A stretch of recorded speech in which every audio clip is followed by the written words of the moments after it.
that the vast majority are individuals coming in with having overweight, having weight challenges, weight issues, right? But again, not everyone with insulin resistance will have a high body mass index, because it's all about each individual's ability, physical ability to process and tolerate the buildup of their body fat. Perfect. Hello, everyone. Welcome to another Discovery discussion on fertility health. And today's topic is insulin resistance and fertility. And I'm always looking to see what other specialists are doing so we can combine knowledge and serve you better. And since many of you are dealing with PCOS, and we know that insulin resistance is a key factor, I'm hoping that today Dr. Nyan will provide you more clarity on the subject. And for those of you that are new to the TTC support tribe, welcome. My name is Michaela. I'm a fertility coach and I'm the founder of Fertility Blueprint at thefertilitydecoder.com. So, Dr. Nyan, we are live in Facebook. Hello. Hello. Thank you so much for joining us. Can you hear me? Oh, absolutely. I can hear you very well. What about you? Can you hear me? Yes, excellent. Thank you. Okay, perfect. All right. So thank you so much for taking the time to join us today on our TTC support tribe. And I'm so happy that you're here because I've been talking about PCOS for the past few weeks. And I'm hoping that you can give some more information on the insulin resistance and how this affects fertility. So first of all, for people that don't know who you are and what you do, could you please tell us a little bit about yourself? Certainly. I am trained as a family physician. I've been in practice since 2003. All right. During that time, I have taken care of a wide range of age, from birth till, in family medicine, we say from cradle to grave, right? So we take care of the entire range of age. Did a lot of deliveries myself, more than 500 deliveries. I delivered 2 of my 5 children at home myself.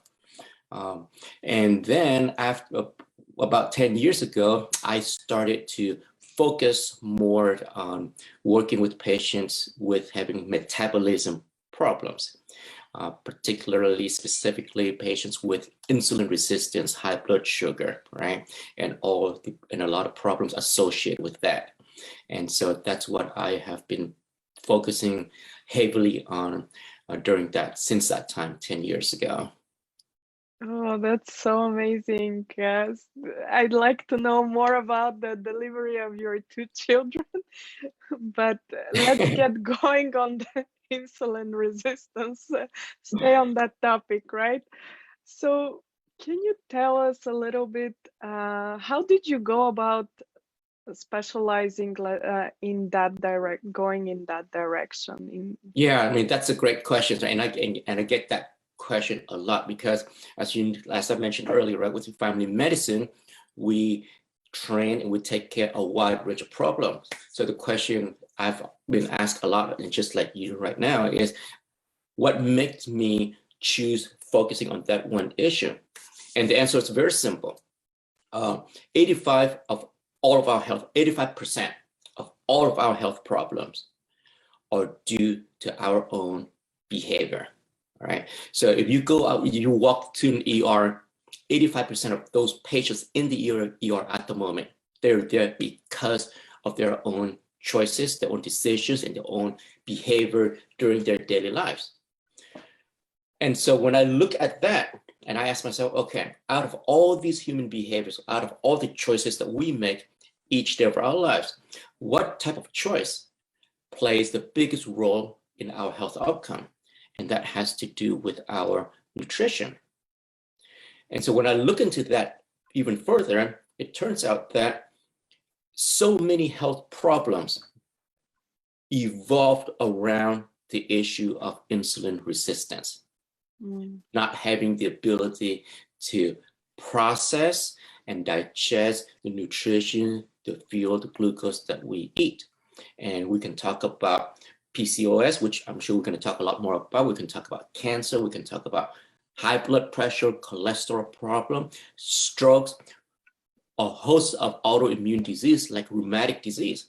They all evolved around our body's inability to process fuel, right? Because fuel, energy, is the common ground, common denominator for every function in our body. And when our body loses the ability to process fuel, that's when health problems start to show up.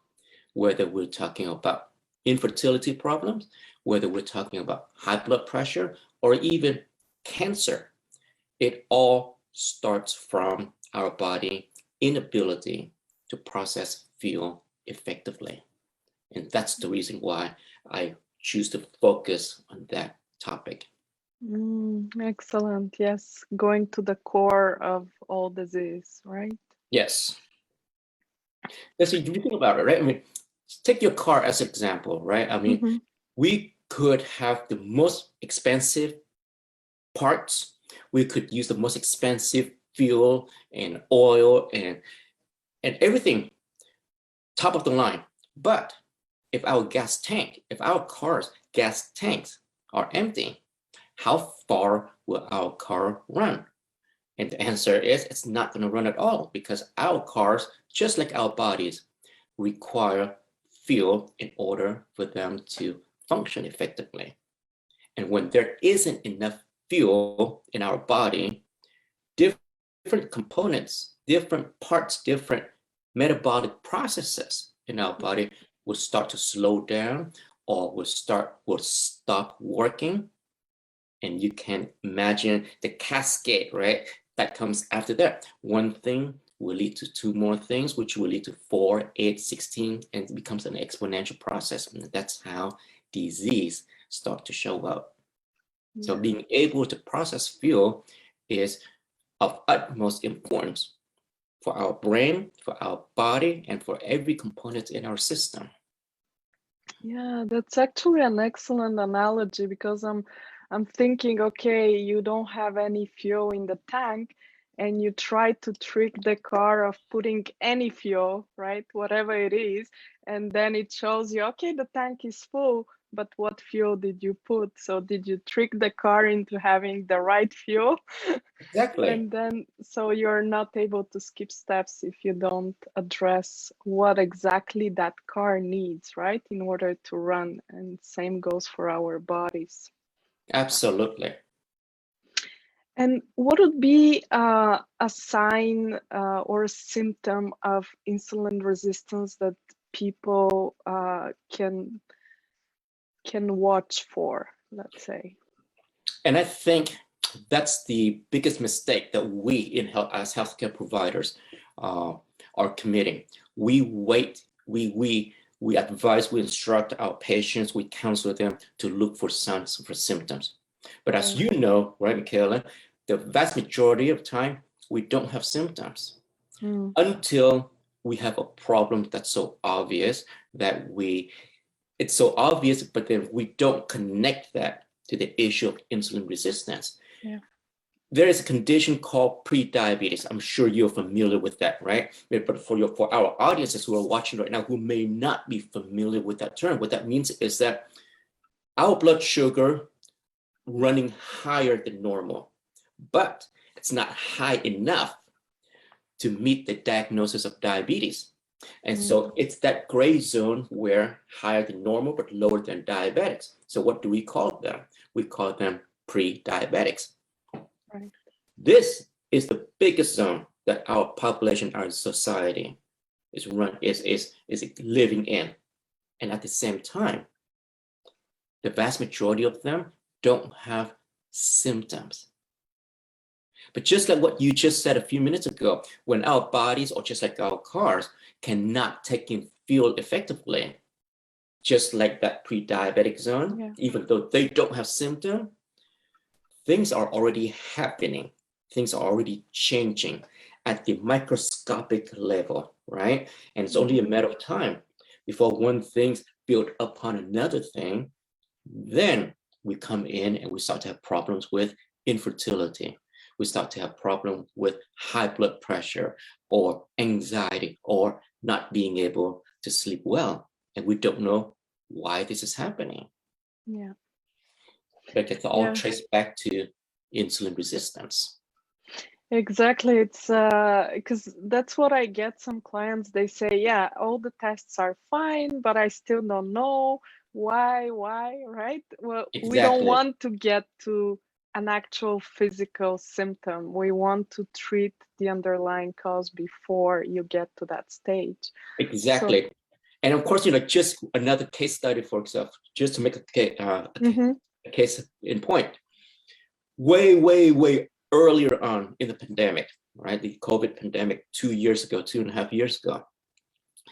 The earliest studies showed that they came out and they observed and they found out that, the vast majority of people who were dying up until that time when the study was published, the vast majority of time didn't have any health diagnosis. Right. They were not diagnosed with diabetes or any other health problems, but they were already exhibiting signs, physical signs of insulin resistance. So we're talking about people who were not on medications. We're talking about people who never received a medical diagnosis, and yet they were dying from COVID. And so these researchers looked at these group of individuals demographically to see what were the common denominators. And they saw that the vast majority of them met criteria for having insulin resistance. Yeah. It's so what do you suggest people do? What should they look for? What kind of signs, if it's not physical, what kind of signs do you find in your practice? What we see in our practice is that the vast majority are individuals coming in with having overweight, having weight challenges, weight issues, right? But again, not everyone with insulin resistance will have a high body mass index, because it's all about each individual's ability, physical ability to process and tolerate the buildup of their body fat. For example, let's say someone who is severely overweight, all right? Then we know that their body has been accumulating a lot of fat, and as a result, that fat will overflow into other parts of the body where fat is not supposed to be stored at. That causes inflammation at those locations outside of the fat storage area. Inflammation will lead to insulin resistance. So we look at those individuals and we say, okay, it's obvious these group of individuals are at very high risk for developing insulin resistance because it's so obvious, we can see it, we can measure it. But there is a small population who walks around with a near normal body mass index. So on the outside, we look at them, we might say, that person is okay because their weight is pretty close to range, ideal body weight. However, genetically, a slight increase in their fat consumption will lead to or can lead to in microcellular inflammation, meaning inflammation at the microscopic level, right? And that inflammation could then lead to insulin resistance, even though they still maintain a near normal body mass index. So while we can say for most people what they will look like based on their physical exam, but let's not forget, there are those among us who will walk around with a normal body mass index and still susceptible for having insulin resistance. So instead of looking at lab values, instead of looking at physical signs and symptoms, how about we look at their daily habits? That includes the food that we eat each day and the type of physical activities that we do. You know, the same thing that you talk about with your clients, right? Because you know that when these patients come to see you, they are unable to ovulate. They might even have irregular hormonal cycles. Right. So what do you counsel them, right? Again, nutrition, physical activities, mental, emotional activities to help rebalance the system. Yeah, the base is the same, right? Exactly. Looking at the microbiome, our gut health, what Absolutely. we think, what our emotions are, right? Yes, and of course the question then becomes, why do we have to look at our microbiomes, right? We know it's important, but how does our microbiome become damaged to begin with? Again, so that goes back to what do we do on a daily basis with our nutrition, right? What do we do with our physical activities? What do we do with our mental, emotional activities? Because all those activities, things that you and I and everyone else have almost complete control over, right? Those are the things that determines the health of our microbiomes, determines the balance of our metabolism and our hormone cycles. And yet, 95% of all sick people out there in our society, in our community, are sick because of the things that we have almost absolute control over. Yeah, it's our catch-22, right? Well, and what do you say to those people that say, okay, I'm taking all the right supplements and I have a good diet? We don't know, like, right? I'm eating healthy, but I still have issues, right? Okay, first of all, the topic of supplement is a very interesting topic because the supplement industry is a huge industry, which means we have a lot of people who have a strong desire to optimize their health. And as a result, they are investing into these supplements, right? But the one thing that we often forget is that these supplements will only work if the basic unit in our body, the basic nutrients in our body are in place. If we continue to eat the standard American diet, right, the McDonald's, the Burger King, and whatnot, then it doesn't matter how much supplements you and I take. Right. We're just gonna poop it back out, right? Because the basic nutrients in our body is still missing. So that's the thing that I always talk about with my patients, my clients. Let's get the basic foundation settled first. Yep. Then after that, let's talk about supplements. So what do I do with those or for those who come in and tell me that, Doc, I'm already eating healthy, all right? Then I would like to ask them, what do you mean you're eating healthy? Yeah. All right. Then they're going to start letting me know that, okay, I eat fruits, vegetables, I eat X amount of red meat, seafood, and I use olive oil, and I use vegetable oil and all of that. And then that's when I start to help them understand that, look, it's not about the type of food that we're eating, right? It's not only that, but it's also about the proportion of carbohydrate and fat. And in a moment, if we have time, I would like to go a little bit more into details why that matters so much. All right. But the idea is, even if we eat the most healthy form of fat, like olive oil, coconut oil, you know, that in the place of carbohydrate, even though it's organic carbohydrate, whole carbs, The two, when out of balance, will set us up for microcellular inflammation, which will then lead to insulin resistance. Please go ahead and okay. We will have time. If you have time, we are grateful for your time. Awesome. All right. So brief review of high school biology or maybe even college biology. Okay. Yeah. All right. So we have insulin, we have carbohydrate, and we have fat down here. All right. When we eat carbohydrates, our body produces insulin.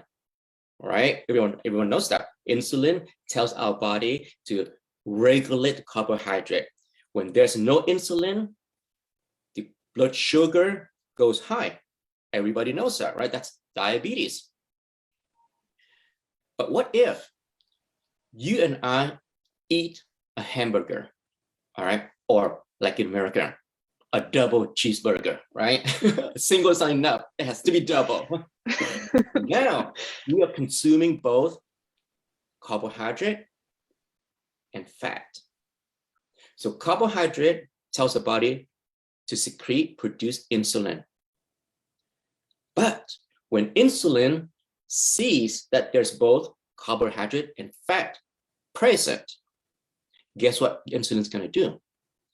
Insulin is going to tell the body to completely ignore the carbohydrate, leave it in the blood. Instead, focus on processing and absorbing the fat and store it away for future use. So during that time, while the rest of the body is focusing on processing and storing up the fat, the carbohydrate that you just eaten at the same time remains floating in the blood. So the whole body slows down, right? Our metabolism slows down because our body wants to devote all of its resource to processing and storing away fat. Why? Because our body is getting ready, it's preparing itself for some famine, for some starvation that might occur around the corner. That's how we have evolved. That's how our genetic makes us designed to do. Store away the fat for future survival. All right. So that's the reason why when we eat a heavy meal, almost all of us feel tired afterward. We call it what? The food coma, right? Why? Because our whole body function is slowing down while it's focusing on processing and store away fat. That's why we feel tired and sleepy and drowsy afterward. After this is done, now insulin will focus on putting away processing carbohydrate in the blood. All right. Unfortunately, as this process continue over time, the fat in our body start to get stored up more, and more. Right.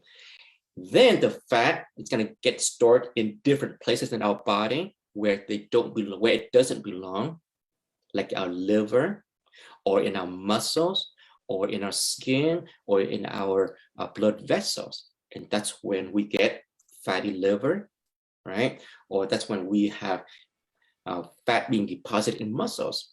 So when fat is being stored in places outside of the normal storage area, inflammation will happen. Inflammation will lead to damages to the insulin receptors, which then lead to insulin resistance. All right. So when somebody says to us, I'm eating healthy, I'm eating whole carbs and vegetable oil, particularly olive oil, right? Because we all hear olive oil, healthy oil, right? Or fish oil, right? Seafood's good for you. Plenty of omega-3, plenty of fish oil.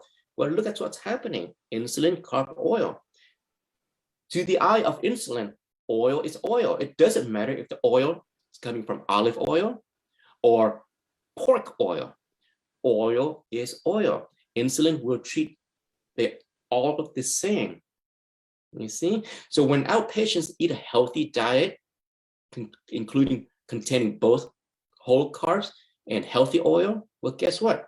The same process is going on, same process of fat being stored going on, and over time, all that healthy oil could be overfilled, leading to microcellular inflammation, which then lead to insulin resistance. So we have to sit down and ask, okay, let's specifically identify what type of foods that you've been eating in what quantity, right? So that we can decide how we can reverse this whole process of microcellular inflammation.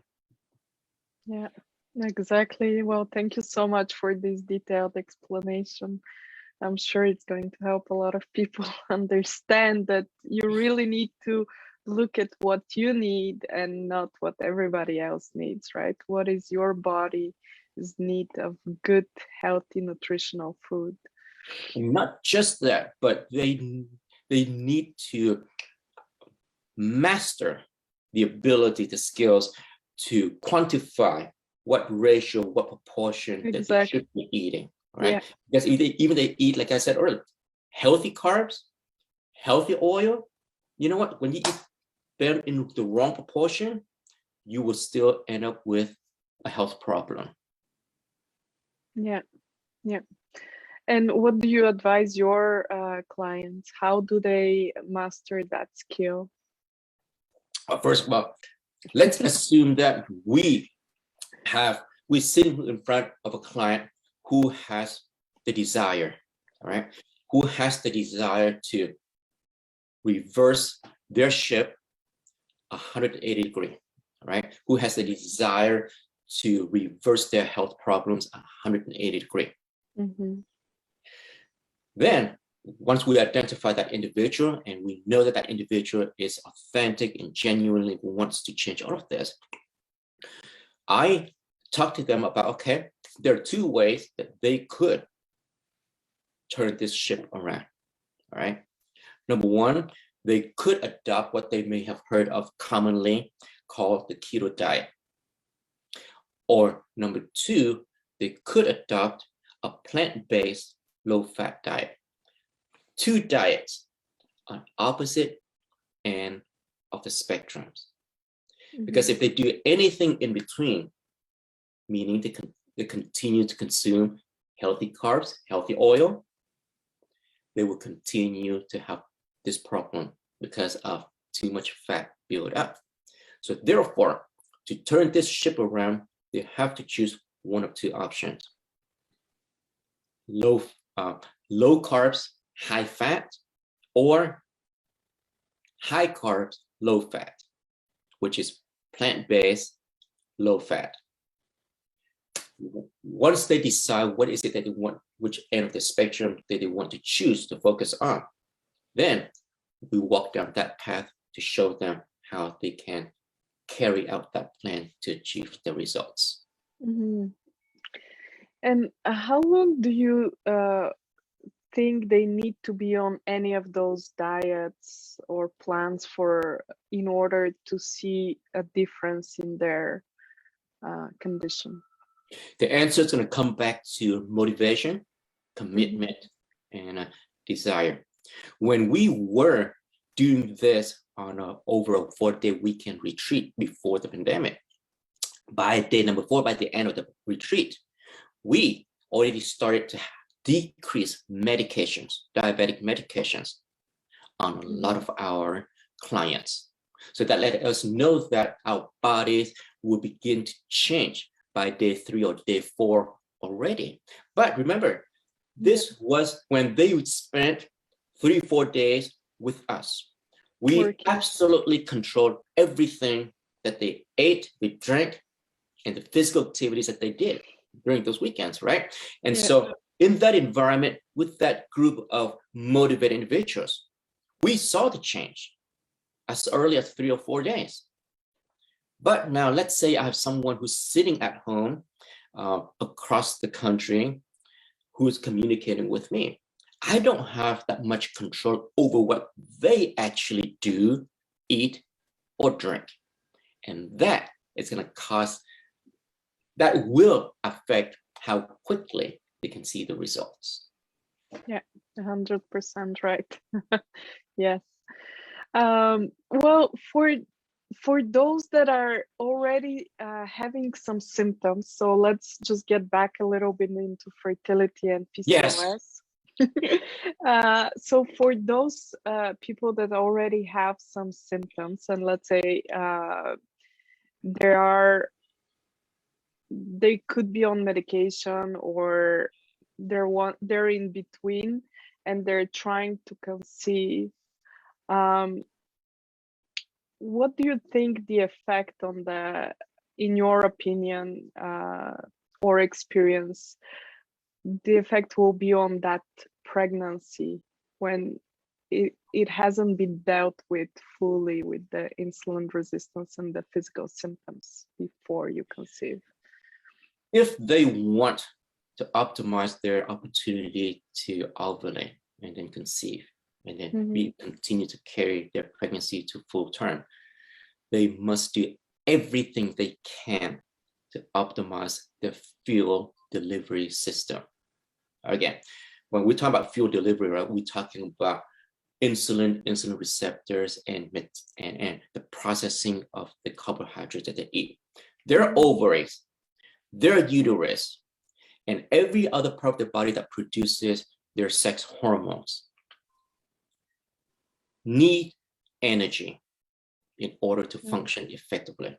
There's no if, and, or but about it.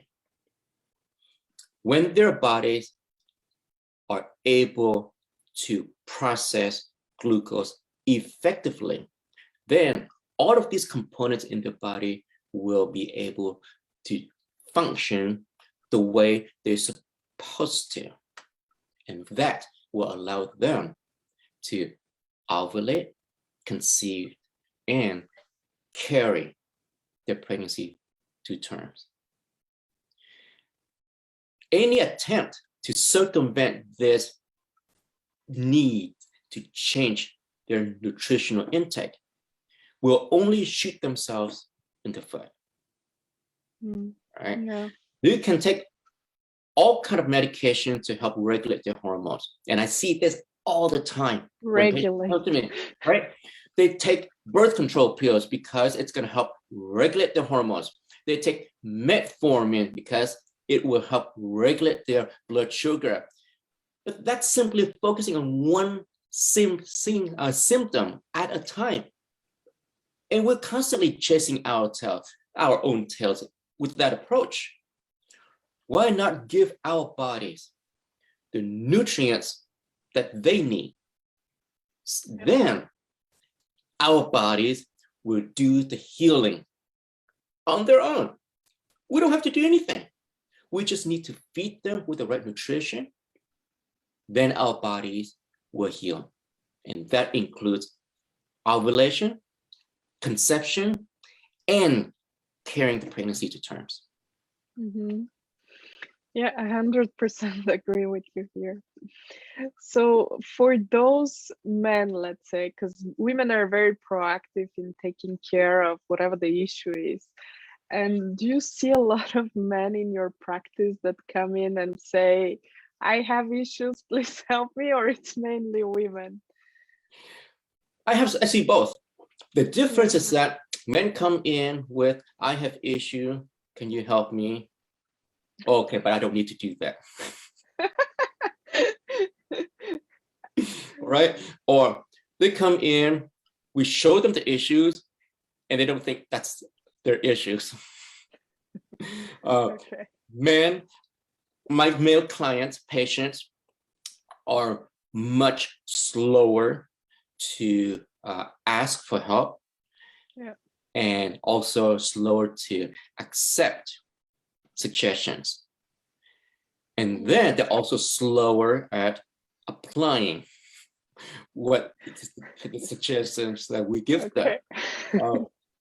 But that's not new, right? That's Okay. that's the case Well, no, I thought across it the was board. just for I thought it was just for fertility. I have male resistance here. Yes, right, because it's always the women Yeah. who's the issue. It's my wife because we're not able to conceive. It's her Yeah. fault. Yeah, she miscarried. So for Yes, example, for those men that are saying, okay, no, or women that they say, yes, I'm 100% responsible because I couldn't keep the pregnancy, I miscarried, and the husband is, yeah, the doctor said all the tests are fine, I'm fine. Yes, I don't need to do anything because I'm fine, right? see, those are your male patients. My male clients, few of them got tested. Few of them, very few of them actually go through the process of having them being tested, right? They would get their wife tested, but when it comes to them, they have not been tested because in their mind, it's almost always the women's responsibility or reasons for not being able to conceive. Yeah, but the thing is they get forced into testing because if they go to the fertility clinic for IVF, right? Even if the woman miscarried, they're still gonna go for IVF, and then of course there are other complications that can come out of that. And they'll be like, yeah, just to prove that I'm not the problem, here's a sample, right? Right. Plus, by the time they get to IVF, which is a very, very expensive process, and the success rate is just abysmal, right?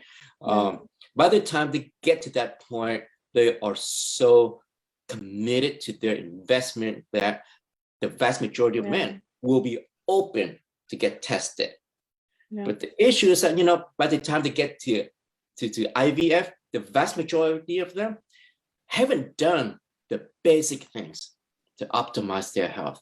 They continue to eat the exact same type of diets that they've been eating up until that moment.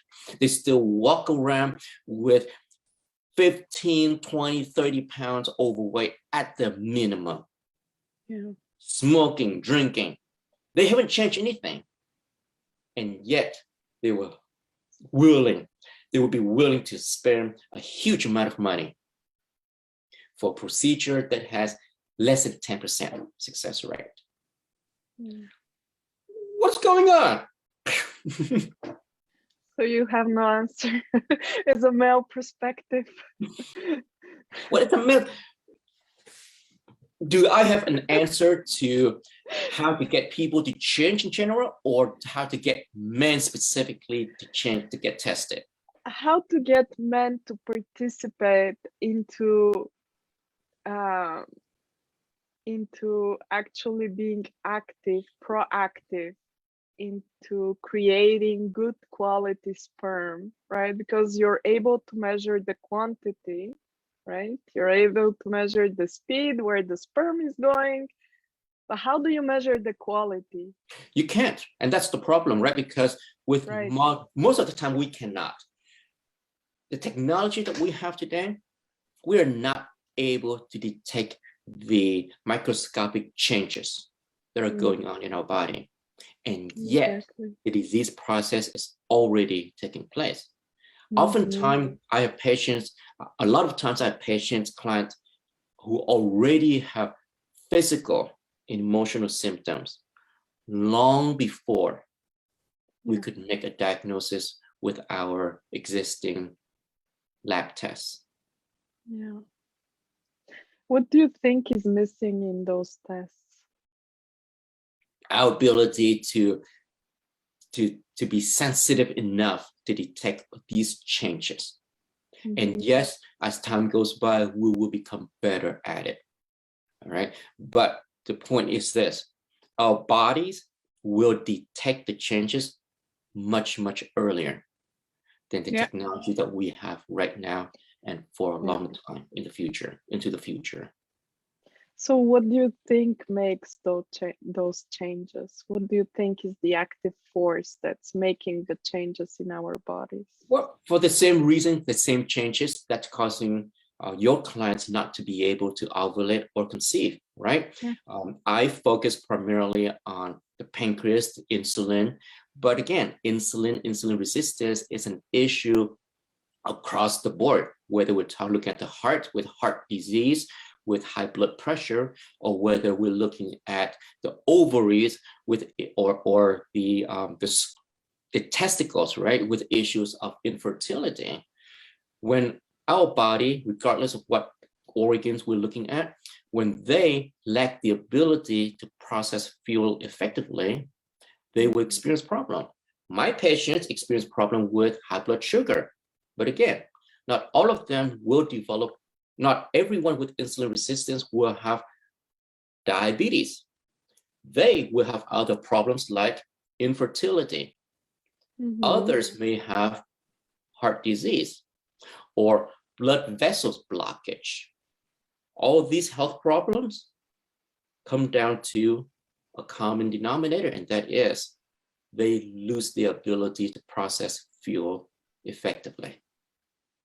Right. So I have this question for you, and it's on a holistic level, right? Absolutely. So what is the driving force within us that's creating these processes? What is the driving force? I'm not sure what you are looking for.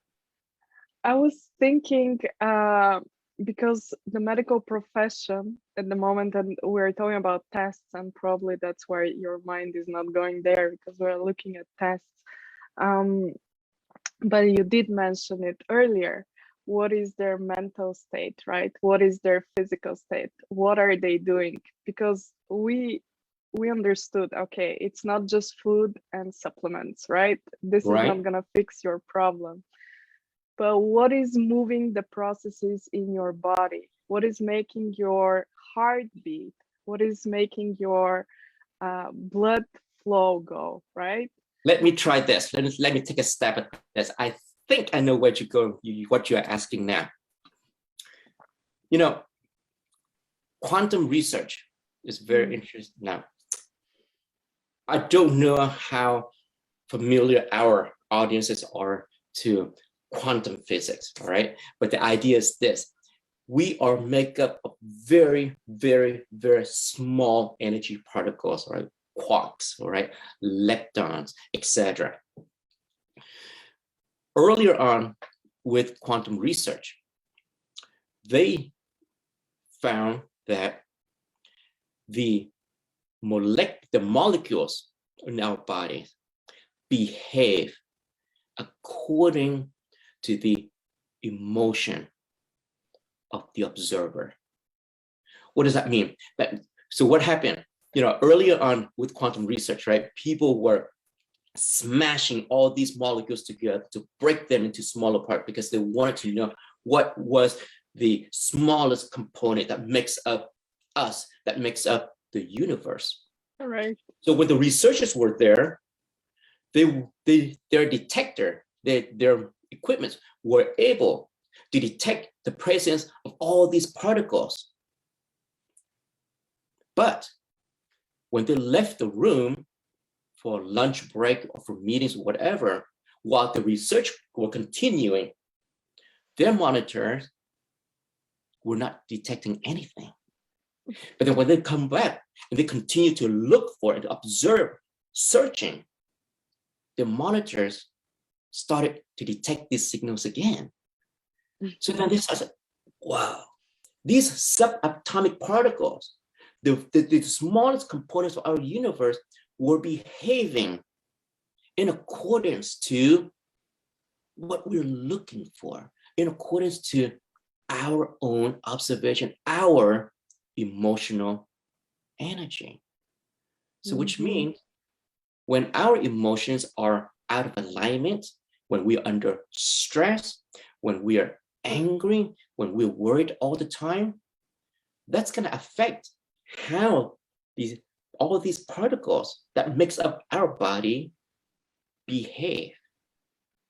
When we're at peace, then these particles will be in alignment with each other, and they will feed back to each other to build up each other. But then when we are out of emotional balance, when we are under stress and when we are angry, all these particles start to behave in a disorganized manner. They don't reinforce each other.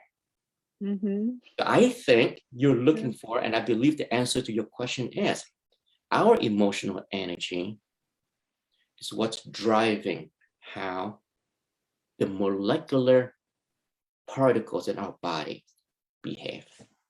You got it. Including our ovaries and testes. Exactly, right? Because there's an inner energy within us, right? What is moving our bodies. And this has been observed over and over again in the field of quantum research. So this is, and yet, it's so mind bending. Yeah. Except that most of us in our society, in our community, continue to have a disconnect between our emotion and our physical existence. So that's the whole point of, to try and connect all these pieces. And you're not, like you said, you're not able to print that on a report and understand what's the quality of the sperm, what's the quality of the egg, right? We need to look at what the person is eating, what their physical, emotional aspects, all of this. Exactly, because our sperms, our ovaries, our eggs are made up with the exact same atomic particles that make up our heart, our lungs, our kidneys, our livers. They're just organized in different form to give their different function, but they're all made up with the same elemental components. And they all behave in the same manner according to our emotion. And that's why when we eat crappy food, we feel crappy. Right. When we feel crappy, our bodies will function disorganizedly. Yeah, exactly. Well, thank you so much for spending so much time with us. I know the time is ticking and we need to get going. Well, we'll wrap up in maybe a few minutes, but just before we go, can you please tell us a little bit more of what you do, where people can find you, and just we can post in the comments as well, comment sections, how they can reach you, but maybe just talk a little bit about what you are mainly working on presently. Well, I mainly work on the issues of insulin resistance. I have a group on Facebook. I try to keep it very simple for my audience. So there's only one place that they need to go to find me, not all these different platforms where they need to search. Facebook, Insulin Resistance Solutions. That's it. I have a free private community where I share a lot of information, a lot of discussions on this issue, topic of insulin resistance, how to identify what to do, and giving each other support in the community so that they can achieve the same idea, which is reversing their issues with insulin resistance. And reversing a lot of diseases on the way. Exactly. Right. Excellent. All right. And is there anything else that we didn't talk about and we should have? Oh, gee, Michaela. Oh, there are tons of things, right? But you know what? It's always, we just don't have enough time, right? But I would love to come back again. Let's delve into all these subjects deeper, because there was a recent study that showed, right, men who were on metformin have higher risk of having children with birth defects. Think about goodness. That. Yeah. All right. So that's something that we can talk about and analyze too. Yeah, for sure. I love that. Well, thank you so much for sharing your knowledge with us. Thank you, Michaela. Thank you for having me here. And let's do this again. All right. My pleasure. Bye.